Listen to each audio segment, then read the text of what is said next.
이재혁의 트랙입니다. 아이스 부서진 빙산입니다. 지금부터 달려보시죠.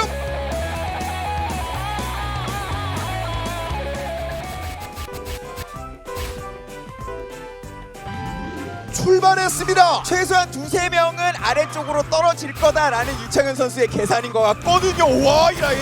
자연스럽게 갑니다. 상위권으로. 네, 이번에는 아직 경기 모른다라는 생각 김다운 선수가 앞쪽에서 버텨주고 있긴 한데 좀 아쉽긴 했어요. 김다운 선수의 플레이도. 근데 노준현은 살짝 느낌이 묘한 게 좀 쎄하거든요.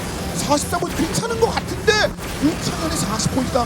이러면 본인도 상위권 가고 싶어요. 그리고 박인수와 이재혁이 지금 하위권에 쳐져 있다면 이거 변수 많습니다.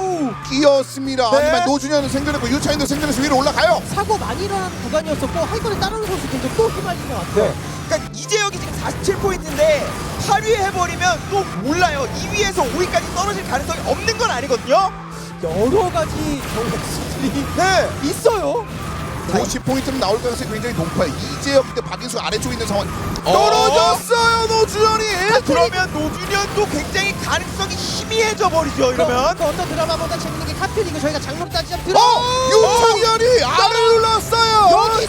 여기서 정말 안 떨어지거든요. 그러면서 박인수가 선두권 합류했다면 끝날 가능성이 더더욱 높아지고요. 이 선수는 L타입인데 조금 다른 L타입이네요. 로드였어요. 이거는 박인수 플레이가 즐기는 거고요. 지금 즐기는 거였어요.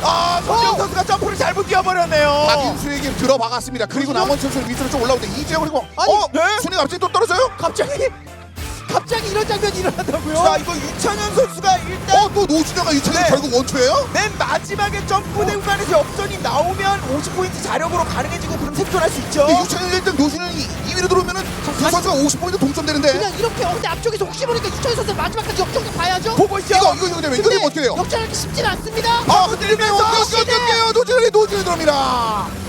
끝은 났어요. 끝은 났어요. 53포인트가 되고 유철 선수가 47 박인수가 들어가요. 일단 이거 들어가요.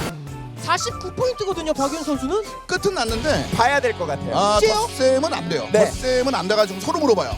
누가 산수자는지 알겠죠? 누구한테 물어보는지. 한 명은 뺄셈이기 때문에 더더욱 안 돼요. 봐요? 이럴 때 이거를 나왔었어야 되는데. 봐요? 어떻게 뭐예요? 됐어요? 우와! 유창현 1포인트 차. 53, 51, 49, 48, 47. 야, 이거 유창현 선수가 1위 했으면은 쭉 올라갈 수 있는 상황이었네요. 마지막 그 1등 싸움.